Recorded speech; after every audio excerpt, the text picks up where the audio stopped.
Hi friends, সবাইকে জানাই good morning. আর আজকে সকাল সকাল দেখো স্নান করে আগে পুজো দিয়ে নিয়েছি।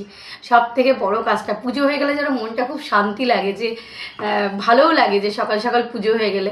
তো মেয়েকে স্কুল থেকে দিয়ে এসে না জানো তো আমার দেরি হয়ে যায়, আর এসে খুব ক্লান্ত লাগে, তো দিতে দিতে দেরি হয়ে যায়। ওই জন্য আজকে ভেবেছি না, আগে পুজোটা দিয়ে নিই, তারপরে বাকি যেগুলো কাজ আছে করব। তো টিফিনটা করে নিয়ে ভাত করে রেখে লাল নোটে শাক মানে কিছুটা কাজ আগিয়ে রেখে তারপরে আমি পুজো দিতে গেছিলাম।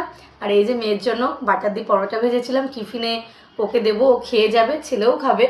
তো সেটাই দেখো, আমি খিদে পেয়ে গেছে বলে নিয়ে বসে পড়েছি ব্রেকফাস্টে পরোটা, আলু চচ্চড়ি আর পেঁয়াজ। তো এটাই খাচ্ছি। তোমাদের সবার কি ব্রেকফাস্ট হয়ে গেছে জানিও। তোমরা কারা কারা ঠাকুর দেখতে শুরু করে দিয়েছো সেটাও জানিও। যা বৃষ্টি হচ্ছে, ঠাকুরকে ডাকি বৃষ্টিটা বন্ধ হোক, রোদ্দুর উঠুক, সবাই খুব খুব আনন্দ করো। টাটা।